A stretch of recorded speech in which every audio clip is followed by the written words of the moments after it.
ফেরাউন ছিলেন প্রাচীন মিশরের শাসক। তিনি নিজেকে ঈশ্বর মনে করতেন এবং প্রজাদের ওপর কঠোর শাসন চালাতেন। ইতিহাসে সবচেয়ে পরিচিত ফেরাউন হলেন মিশরের রামেসিস দ্বিতীয় ও তুতেনখামেন। ইসলামী ইতিহাসে বলা হয় ফেরাউন ছিলেন সেই রাজা যিনি নবী মুসা আয়ের সময়কার শাসক। তিনি মুসার দাওয়াত অস্বীকার করে আল্লাহর অবাধ্যতা করেন এবং নিজেকে সর্বশক্তিমান দাবি করেন।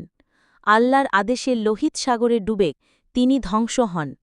ফেরাউনের দেহ আজও মিশরের জাদুঘরে সংরক্ষিত আছে, যা মানুষের জন্য শিক্ষণীয় নিদর্শন।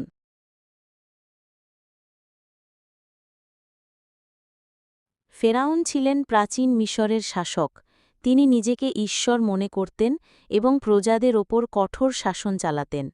ইতিহাসে সবচেয়ে পরিচিত ফেরাউন হলেন মিশরের রামেসিস দ্বিতীয় ও তুতেনখামেন।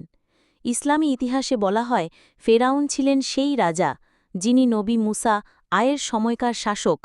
তিনি মুসার দাওয়াত অস্বীকার করে আল্লাহর অবাধ্যতা করেন এবং নিজেকে সর্বশক্তিমান দাবি করেন। আল্লাহর আদেশে লোহিত সাগরে ডুবে তিনি ধ্বংস হন। ফেরাউনের দেহ আজও মিশরের জাদুঘরে সংরক্ষিত আছে, যা মানুষের জন্য শিক্ষণীয় নিদর্শন।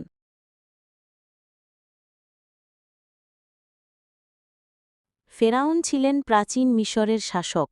তিনি নিজেকে ঈশ্বর মনে করতেন এবং প্রজাদের ওপর কঠোর শাসন চালাতেন।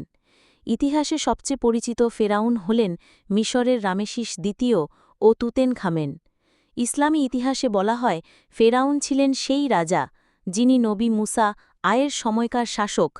তিনি মুসার দাওয়াত অস্বীকার করে আল্লাহর অবাধ্যতা করেন এবং নিজেকে সর্বশক্তিমান দাবি করেন।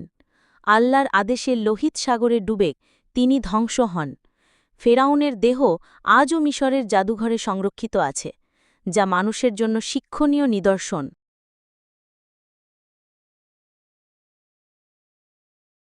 ফেরাউন ছিলেন প্রাচীন মিশরের শাসক। তিনি নিজেকে ঈশ্বর মনে করতেন এবং প্রজাদের ওপর কঠোর শাসন চালাতেন। ইতিহাসে সবচেয়ে পরিচিত ফেরাউন হলেন মিশরের রামেসিস দ্বিতীয় ও তুতেনখামেন। ইসলামী ইতিহাসে বলা হয় ফেরাউন ছিলেন সেই রাজা যিনি নবী মুসা আয়ের সময়কার শাসক। তিনি মুসার দাওয়াত অস্বীকার করে আল্লাহর অবাধ্যতা করেন এবং নিজেকে সর্বশক্তিমান দাবি করেন। আল্লাহর আদেশে লোহিত সাগরে ডুবে তিনি ধ্বংস হন। ফেরাউনের দেহ আজও মিশরের জাদুঘরে সংরক্ষিত আছে, যা মানুষের জন্য শিক্ষণীয় নিদর্শন।